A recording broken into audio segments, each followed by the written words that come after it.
Welcome. Today I'm going to be showing you guys how to play The Three Little Pigs by Yellow Games.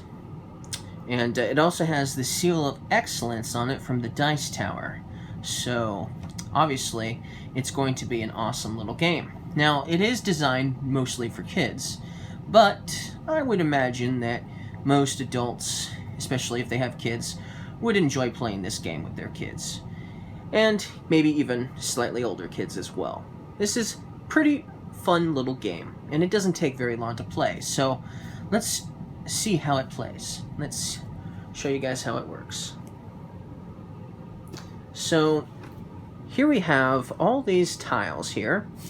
We have tiles, roof tiles, window tiles, and door tiles of each of the three different types of houses: straw, wood, and brick.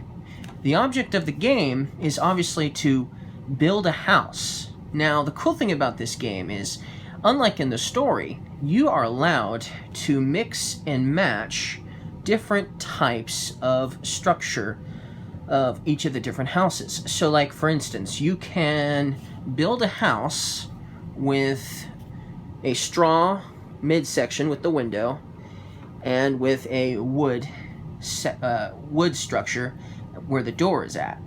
You can even do brick for the roof. So you don't have to do all of one type in order to complete a house. Another thing you're allowed to do is you are allowed to also make houses even taller.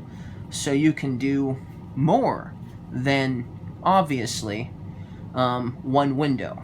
You can go as high as you want in this game, which is pretty cool, of course, that you can do that. And then at the top of the screen here, we have awards that will be given out. When you complete, when your first house that's completed is straw, for instance, you'll get 2 extra points.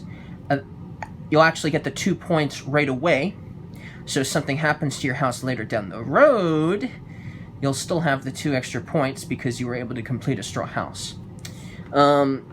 Same thing with the brick, and same thing with the wood. All players will have access to those 3 awards there. So if you're the first player to build a house entirely made out of straw, then another player can also claim this award as well. Then at the end of the game, the player who has the most flower pots, and this is a flower pot award here, will be able to score that. The player with the most completed houses will obviously get an award, and the player who has the tallest house will get an award as well. So that's one way to get extra points in this game. You're also obviously going to score more points for houses that are complete that have brick involved. So if a player has the same amount of houses completed but made out of straw, he's not going to get nearly as much points as the player who has the same amount but made out of brick, obviously. And so, obviously, you're going to want to try to score and try to get the brick more than the straw and the wood. Now, when you play a 2-player game, when you use up 2 stacks, meaning the entire stack, one of these stacks is completely gone, and there's 2 now that are completely gone from the game, then the game is over. When you play with more players, obviously it's more stacks. So if you're playing with 5 players, 5 stacks. When 5 stacks are gone, then the game is over. That's how the game ends. Now you're going to roll these dice here, and you get to roll them 3 times on your turn. So let's just roll them. And so we already got a wolf on the first roll. When you get a wolf on a roll, you can no longer roll this die. So you'll just set it aside for now. You'll notice I have 2 doors here, and I have 2 windows. I, at this point, could take and use these 2 doors here to get a straw door, because you can't get wood unless you have 3 dice rolls of 3 doors. And you need 4 dice rolled with doors on them in order to get a brick. So I could use these 2 right now to obviously take this tile here, which is a straw door. And at the same time, I could use these dice here to get a straw window and take the straw window and the straw door right now. Now, like I said, you're allowed to roll these dice 3 times. So if you did that, you can do that and then roll them again and see what you get. But you can also do it this way.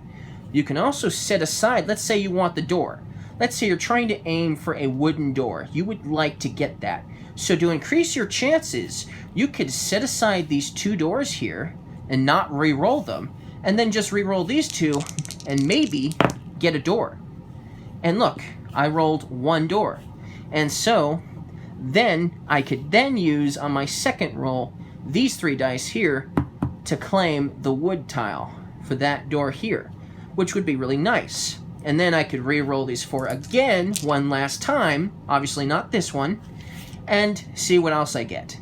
And then after that, after your 3rd roll, your turn is done, and it's the next player's turn to try to earn some tiles or some really good tiles, or maybe even just 1.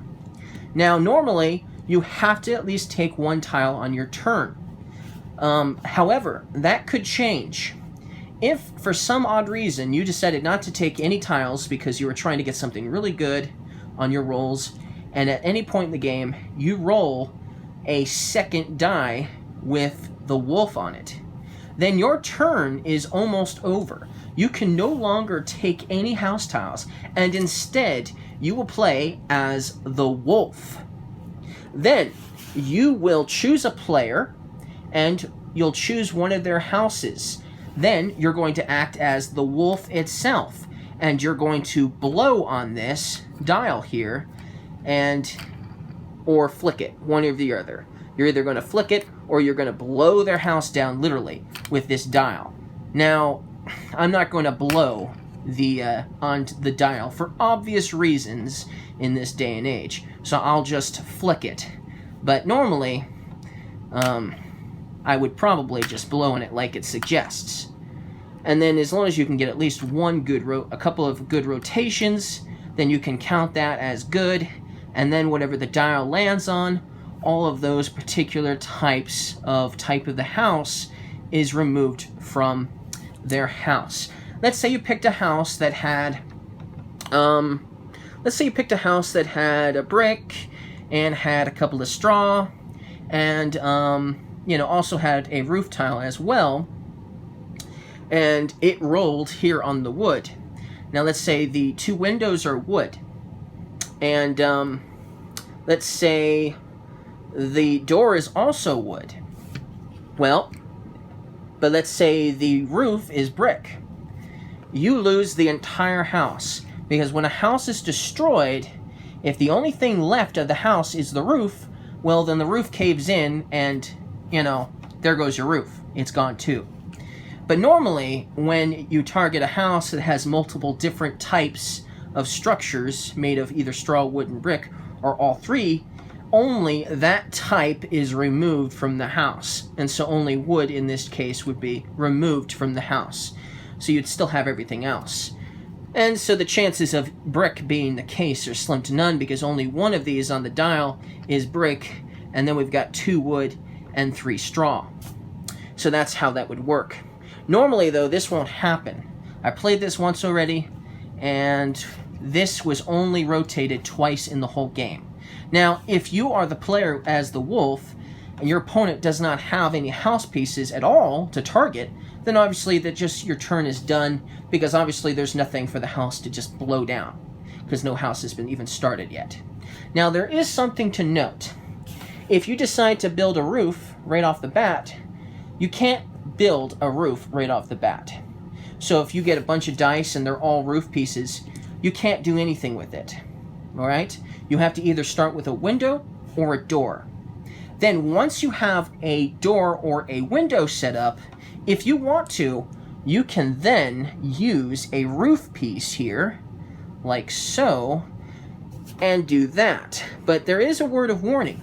If you do something like this, even if it's not the door, but it's the window, for instance, once the window or the door has been put down and then a roof has been placed, you can no longer add on to this house, meaning you can't do the door or any more windows.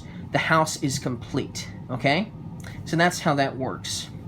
Alright, so that's why you wouldn't want to do a roof until you probably get the door and the window, at least, for the extra points. But there is something to note. If you have a house that doesn't have a roof yet, at the end of the game, all houses that do not have a roof on top are discarded and won't score you any points at all. So I had like 4 houses, and only one of the houses had a roof over it, and I lost all of the tiles because I did not have a roof on any of the other houses. So there is a plus to getting a roof piece, even if the house isn't really complete looking yet, obviously. Now we'll talk about how you score points after we do some gameplay of the game in the corresponding next video. See you guys in the next video for some gameplay.